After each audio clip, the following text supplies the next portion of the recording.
On accueillait une fille chez nous qui avait fait 5 tentatives de suicide, des violences extrêmes, la drogue depuis 12 ans.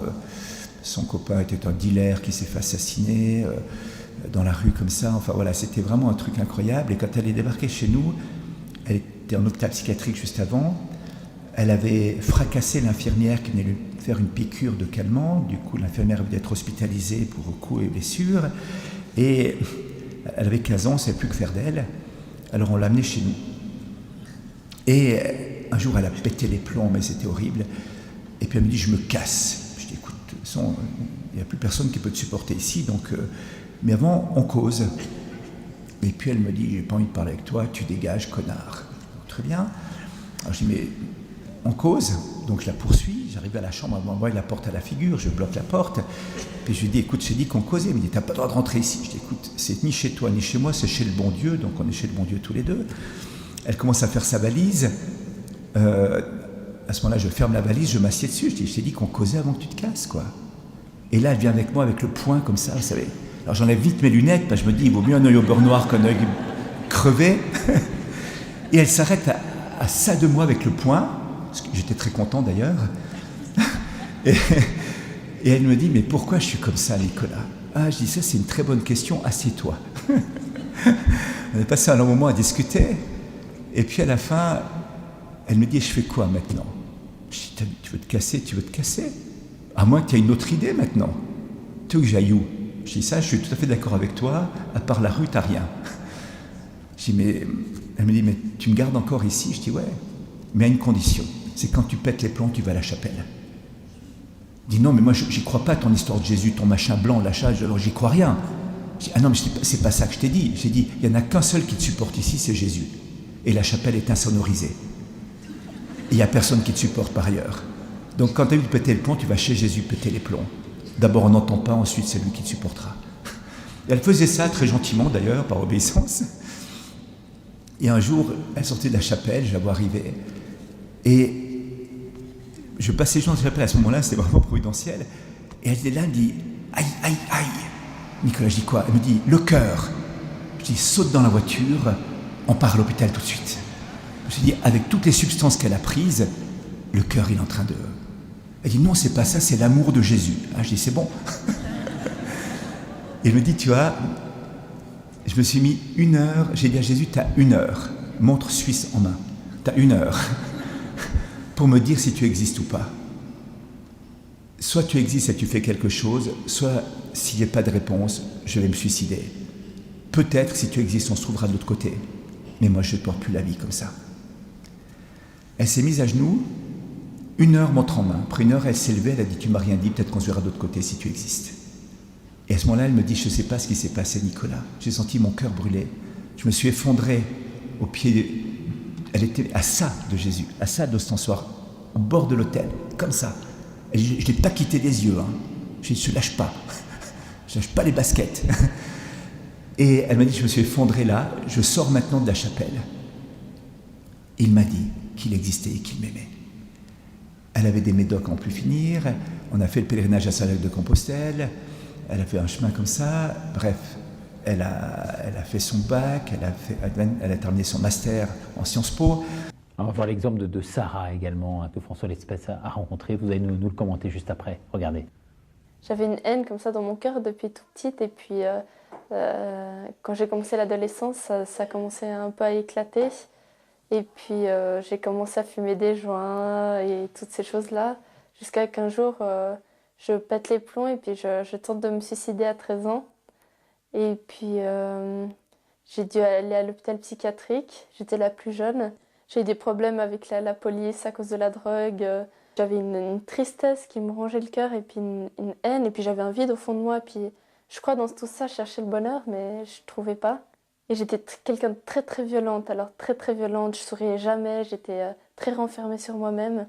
Et puis, pendant toute une année comme ça, à la fin de mes 15 ans, et j'ai fait de nombreuses tentatives de suicide. J'ai fait tous les hôpitaux psychiatriques de Genève. J'ai eu des plaintes pénales contre moi parce que j'ai tapé... je suis arrivée même jusqu'au couteau une fois. Mon avocat, mon tuteur, Et mon père m'a proposé de venir passer quelques jours à la communauté eucharistienne avant de me mettre dans un centre. Et un jour, j'étais dans la chapelle devant le Saint-Sacrement et je pleurais. Et là, cette fois, il y a tout qui est passé dans ma tête. Toute ma vie a passé dans ma tête. La drogue, l'alcool, les hôpitaux psychiatriques, les tentatives de suicide. Puis j'ai regardé l'Eucharistie, j'ai fait, si tu existes vraiment, et tu montres-moi un signe que tu es là et que tu es présent dans cette hostie. Et en fait, j'ai senti un amour entrer en moi, dans mon cœur, que je n'avais jamais senti dans toute une vie, quoi. En quelques secondes, j'étais rassasiée de tout ce que je n'avais pas reçu de toute une vie, un amour vrai qui est venu me chercher dans mes pauvretés, mes faiblesses. Et là, toute ma vie a changé. C'est la première fois de ma vie que j'ai pleuré de joie, quoi. Et c'était Jésus Eucharistie est venu se révéler à moi en me disant regarde Sarah, voilà, je viens t'apporter la vie aujourd'hui, je viens t'apporter le bonheur. Moi, je suis venue frapper à la porte de ton cœur et toi, tu m'as pas répondu, mais il est venu me chercher par là, par les souffrances. Et puis, lui qui est mort sur une croix pour nous, on ne peut pas tomber plus bas que Jésus, on tombe automatiquement sur lui. Et puis là, toute ma vie a commencé à changer et toute ma vie est repartie. Ils ont fait ce qu'ils ont pu, mais ni les psychologues, ni les médicaments, ni l'hôpital, ni rien n'a changé ma vie. Mais c'est Jésus Eucharistie qui est venu dans mon cœur, là où il n'y a personne qui est venu. C'est ça qui change tout. Comment réagissez-vous à ce reportage ? Écoutez, pour moi, Sarah, c'était vraiment le signe de l'espérance contre toute espérance, parce que quand les services sociaux m'ont appelé pour qu'elle puisse venir chez nous, je connaissais sa sœur qui avait fait de nombreuses années d'héroïne et qui était venue là, qui s'était sortie. Je l'avais vue 2 fois déjà, Sarah, avec une violence et une instabilité. Et je me dis, heureusement que c'est la sœur et que c'est pas Sarah qui est chez nous. Et quand on m'a proposé de l'accueillir, j'ai dit, c'est absolument impossible, une fille comme ça fait exploser une maison. C'est le facteur déstabilisant qui fait tout casser. Donc, et puis elle était à la rue où c'était là, donc j'ai accepté quand même en me disant ça va durer quelques jours, de toute façon elle partira d'elle-même, j'aurai pas besoin de la mettre dehors et l'aventure s'arrêtera là, j'aurai ma conscience tranquille, j'aurai fait ce que j'avais à faire, ce sera une étape dans sa vie et peut-être qu'un jour les choses pourront changer. Et donc quand je l'ai croisée à la sortie de la chapelle où elle me disait que son cœur brûlait et que c'était pas une crise cardiaque mais que c'était une rencontre avec le Seigneur, alors que c'est dur, ça a été pour moi un bouleversement. Et ce qui m'a le plus touché peut-être chez Sarah, c'est non seulement cet événement marquant, mais alors c'est la ferme détermination de vivre selon cet événement par la suite, de reconstruire sa vie à partir de cet événement fondateur. Elle est partie ensuite faire les 800 km de Saint-Jacques-de-Compostelle quelques semaines plus tard.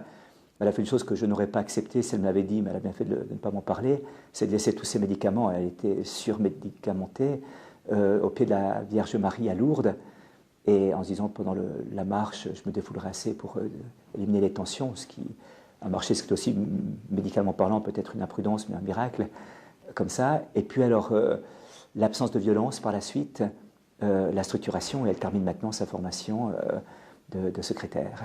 Parce que c'est très étonnant en voyant ces images, c'est cette jeune fille intrinsèquement et potentiellement très à la fois nerveuse et violente, et qui s'est complètement calmée, quoi. Et même physiquement, elle a changé, j'allais dire. Elle est apaisée. Le visage est apaisé, le visage est même transfiguré, il y a une beauté qui resplendit, mais comme la beauté, c'est la splendeur du vrai, c'est normal qu'à un moment donné aussi même les traits physiques se reconstituent dans l'émergence de ce qu'il y a dans le cœur. Ouais, c'est le reflet vraiment de l'âme, d'après vous Je pense. Ouais. Je pense beaucoup, oui, vraiment. Le sourire en particulier. Ouais.